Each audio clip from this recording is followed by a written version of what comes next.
maa ngi félicité bu baax di remercier le gouverneur de la région de Dakar di féliciter di remercier le préfet du département de Keur Massar, le préfet du département de Pikine et l'ensemble des sous-préfets pour liggéey bi nga xam ne ak parfaite organisation parfaite coordination li nga xam ne moom mooy bésu tey jii di bésu bi ñu tuddee bésu setal te ñu amoon interruption lié ak li nga xam ne moom mooy mbas mi. Président de la République nag le 4 décembre 2021 lancé woon na reprise bi à Dakar bi mu lancé reprise bi jotoon nañu am le samedi 2 janvier beneen bésu setal ci benn région muy la région de Saint-Louis beneen bésu setal le 4 février fële ci Sédhiou amoon nañu beneen bésu setal le 5 mars fële ci li nga xam ne moom mooy Kaolack tey jii nag le 2 avril ñu ngi tànn le département de Pikine le département de Keur Massar te tànneefu département de Pikine tànneefu département de Keur Massar nekkul rek loo xam ne dafa ñëw nii rek waaye dafa topp ndigalu président de la République yéen ñëpp xam ngeen ni am na contact bu président de la République am mu nekk contact direct ak population yi ci li ñu tuddee jokkoo ak Macky mu nekk benn échange bu yàgg échange interactif diggante son excellence monsieur le président de la République ak population ñi nga xam ne des départements yi ñu mujjee def mooy département de Pikine ak département de Guédiawaye de Keur Massar xam ngeen ni joxe woon na ay instructions pour que ñu fexe ba def benn plan boo xam ne dañuy anticiper ak ci li nga xam ne moom mooy doléances yi génnoon ci jokkoo yooyu pour que ñu indi li nga xam ne mooy baral projet yi fi nekkoon dans la banlieue mais également seet yeneen projet yi nga xam ne war nañ ko sanc fii ci banlieue bi pour répondre bien sûr ci li nga xam ne moom la population yi doon wax gis ngeen ni aussi ci jokkoo ak Macky bu département de Keur Massar xale yi waxoon nañ ci problème mu xëy ndaw ñi ci saa si le président de la République jox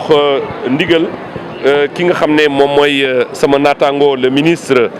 en charge de l'urbanisme pour wax ko ni na seet nu mu gën a gaawee nu ñu yokkee quota bi nga xam ne moom la Keur Massar am ci saa si ministre bi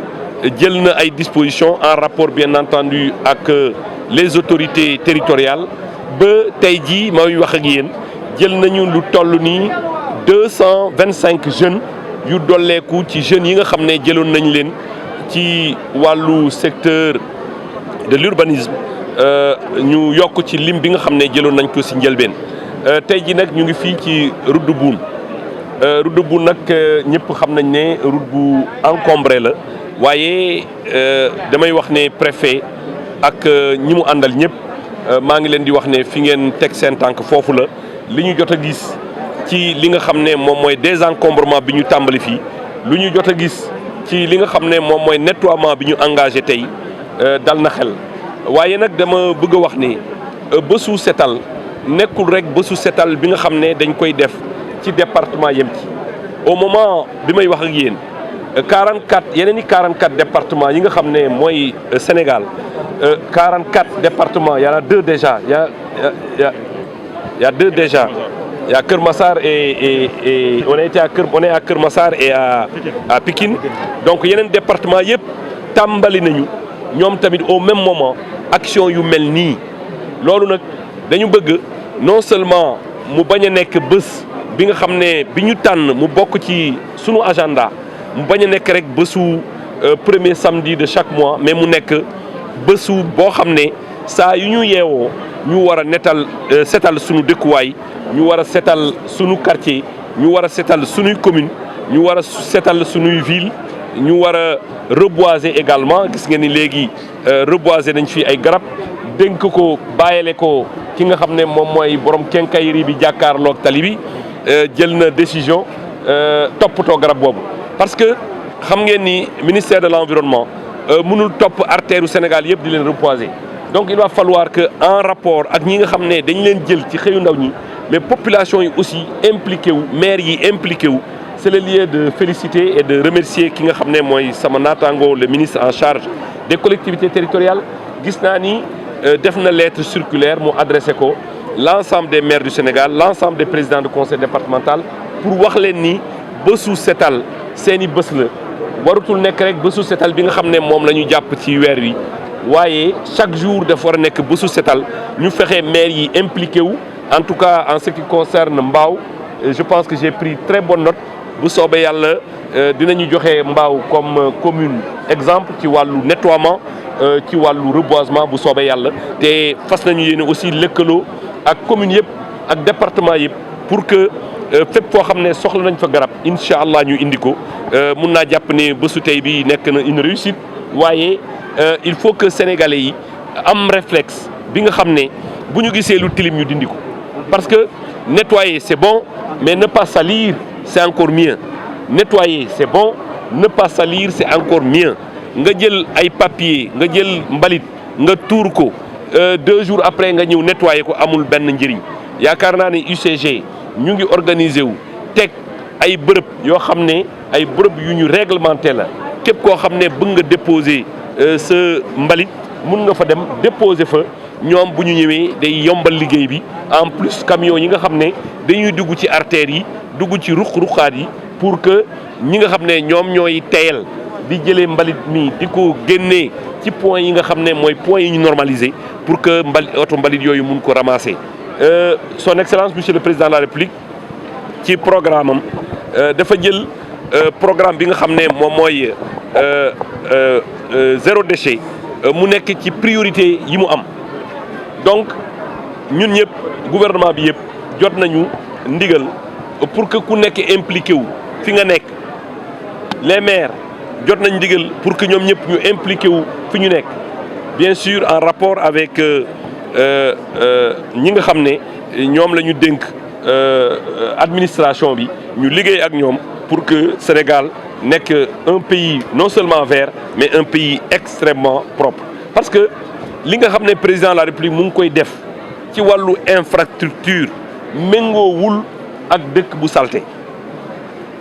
gis ngeen li xew fan yi passé ñu am stade bu yàññ sunu équipe nationale que je félicite au passage ñëw def fa loo xam ne duñ ko mus a fàtte ci Sénégal ñu defee ko ci anam bi nga xam ne Sénégalais yëpp kontaan nañ ci man nee naa président de la République stade bi nga tabax nii amortir nga parce que amortissement bi mooy satisfaction morale satisfaction bi population yi am fierté bi population yi am jot recevoir seeni naataangoo ci seeni réew ci stade bu yànj bi population yi jeunesse yëpp ñëw communier ak équipe bi yàlla may ñu ndam yaakaar naa ne monsieur le président vous avez déjà amorti les investissements yi nga xam ne defoon nga ko ci stade bi parce que amortissement aajuwul rek ci xaalis bi nga xam ne moom lañ ciy jëlee mais taaral xaru kanam Sénégal bégal sénégalais yi bégal jeunesse bi buñ ko atteindre maanaam amorti nañu stade bi président de la République ñu ngi lay jaajëfal di la wax ne jeunesse bi mu ngi sa ginnaaw tey mu ngi sa ginnaaw suba incha allah parce que yaa ngi posé ay actes yoo xam ne boole woo ci wax infrastructure yi muy tali yi muy sur le plan de la santé sur le plan de l'éducation sur le plan de la formation le président de la République est en train de poser des actes concrets yoo xam ne jeunesse bi yëpp nee nañu gonga donc président de la République ñu ngi lay sant ñu ngi lay gërëm dinaa wax ni encombrement bi parce que sénégalais dafa aadawoo boo ko waxee jóge fi rek boo wone ginnaaw mu dellu ci waat waaye li nga xam ne moom mooy désencombrement bi dinañ ko topp fépp fu ñu désencombré dinañ fexe ba reboiser ko ba indi fa ba taxawal fa ay garab ba fexe aussi di def suivi di def vérification pour que li nga xam ne foofu la ñu fépp fu ñu passé ñu bañ fa delluwaat ëllëg maa ngi sant ñëpp maa ngi gërëm ñëpp di féliciter encore une fois di remercier le gouverneur de la région de Dakar le préfet du département de Pikine ak sous-préfet yi le préfet du département de Keur Massar ak sous-préfet yi les services ñi nga xam ne ñoom ñoo nekk ci ñaari département yi la presse les jeunes les jeunes ñi nga xam ne dañ leen recruter ci xëyu ndaw ñi gis nañ ne ñu ngi wone enthousiasme bu jar ni lii mun nañu wax ne waroon nañ ko def bu yàgg. Ils sont enthousiastes, ils sont engagés, ils sont motivés. léegi laa doon soññu ay jeunes yu bokk ci programme xëy ndaw ñi nga xam ne mooy ministère de l'urbanisme bokk ci UCG ma ne leen est-ce que jot ngeen seen salaire ñu ne ma waaw jot nañu suñu salaire. Côté environnement aussi ñu ngi jéem a def suñu kéemtalaay kattan pour que képp koo xam ne recruter nañ ko ñu mu jot payooram comme ni ko président de la République digle. am na nag parfois ay impair ay affaires yu ndaw yoo xam ne parfois da ngay joxe seen numéro ñu war la envoyer Wave numéro bi plafonné bu ñu envoi bi du jot loolu ñu ngi koy corriger ñu ngi koy rectifier en rapport avec nos services financiers pour que képp koo xam ne recruter nañ ko nga mën a jot sa payoor à temps parce que liggéey bi ñu leen di xaar liggéey bu am solo la pour réew mi liggéey bu am solo la. Pour la parfaite coordination de cette activité de ce matin qui est inscrite désormais dans l'agenda. Comme vous le savez, nous avons été pénalisés pendant des moments et ce qui a causé un moment de répit lié à la pandémie de Covid-19. Nous avions arrêté les activités et le 4 décembre 2021, Son Excellence, Monsieur le Président de la République, a donné des instructions et lui-même a présidé le lancement de la reprise des activités de Bossou Setal, qui est la journée de nettoiement national. Ça en est suivi le 2 janvier à Saint-Louis, le 4 février à Sédhiou et le 5 mars à Kaolack. Et nous sommes aujourd'hui 2 avril à Keur Massar et à Pikine. Pourquoi le choix de Keur Massar et de Pikine? Vous avez tous suivi le dialogue interactif entre Son Excellence, Monsieur le Président de la République, dans le cadre de ce qu'on convient d'appeler Diako ak Macky Sall. Les populations, de manière directe, ont émis des souhaits au Président de la République et nous avons reçu des instructions pour matérialiser les directives du Président de la République à la suite de ces 2 Dioko ak Macky dans le département de Keur Massar et dans le département de Pikine. Cela veut dire que des actions d'envergure pour répondre efficacement à la demande des populations formulées lors des Dioko ak Macky, les ministres ont reçu des instructions en rapport bien entendu avec le gouverneur. D'ailleurs, un CRD a été organisé dans le département de Pikine, CRD qui avait un seul objectif, c'est de trouver les actions urgentes à mettre en œuvre très rapidement pour soulager et pour répondre de manière efficace à la demande des populations. Je pense que parmi les demandes des populations qui ont été formulées lors des Dioko ak Macky, figurait en bonne place cette demande de trouver un quota supplémentaire pour le département de Keur Massar. Et le Président de la République lui-même, séance tenante, a donné des instructions au ministre en charge de l'urbanisme pour donner un quota supplémentaire à Keur Massar. Et c'est ce qui a été fait. Aujourd'hui, on a 225 jeunes qui ont été recrutés dans le département de Keur Massar en complément du nombre qui a été recruté auparavant. Ce matin, nous sommes ici dans l'axe route de Boune que vous connaissez très bien, axe reconnu par son encombrement. Et il faut féliciter le préfet du département de Kermassar pour le travail et l'ensemble des parties prenantes en train d'abattre depuis ce matin. Je voudrais également féliciter les préfets qui ont organisé des CRD en rapport avec l'ensemble des services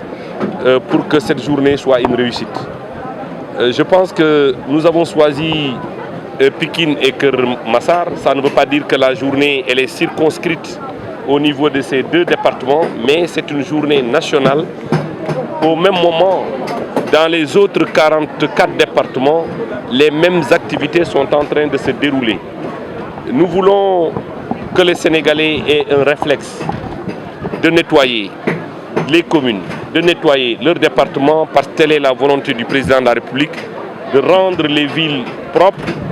de rendre les axes propres, les axes routiers, les axes autoroutiers, de rendre les établissements propres. Donc je pense que nous sommes partis pour atteindre cet objectif. Il faut féliciter le secrétaire général du ministère en charge de l'urbanisme, l'ensemble des directeurs parties prenantes de cette opération, mais féliciter l'UCG pour cette mobilisation parfaite. Remercier également le directeur des eaux et forêts, chasse et conservation des sols, parce que nous avons tout à l'heure planté après avoir désencombré. Remercier le directeur de l'environnement et des établissements classés du ministère de l'Environnement. Nous avons vu ces unités, ces équipes sur le terrain, chargées bien entendu en rapport avec les autres recrues pour désencombrer, mais pour nettoyer proprement, mais également les autres unités de l'Agence sénégalaise de la reforestation et de la Grande Muraille Verte. Je pense que nous avons réussi à mettre en place une équipe, mais il est important que les populations elles-mêmes prennent conscience que personne ne viendra d'ailleurs rendre le Sénégal propre. C'est d'ailleurs le lieu de féliciter mon collègue, le ministre en charge des collectivités territoriales, qui a envoyé une lettre circulaire à l'ensemble des maires du Sénégal et à l'ensemble des présidents de conseil départemental pour demander à ce qu'ils soient impliqués au plus haut niveau pour que le nettoiement, le désencombrement, le reverdissement du Sénégal soit une réalité. Et je pense qu'au même moment, comme je le disais tantôt, dans les autres régions s'organisent à l'échelle des départements, à l'échelle des communes, des activités de Bossou Setal qui est désormais inscrit dans l'agenda et qui intervient tous les premiers samedis de chaque mois. Et je pense que les Sénégalais sont en train de s'habituer à cette opération. Mais il va falloir la pérenniser, mais il va falloir que chaque jour soit un jour de Bossou Setal. Qu'on n'attende pas le premier samedi de chaque mois pour s'organiser et attendre que l'UCG soit là pour s'organiser. Il faut que les jeunes, les maires s'organisent dans leur quartier pour rendre effective cette décision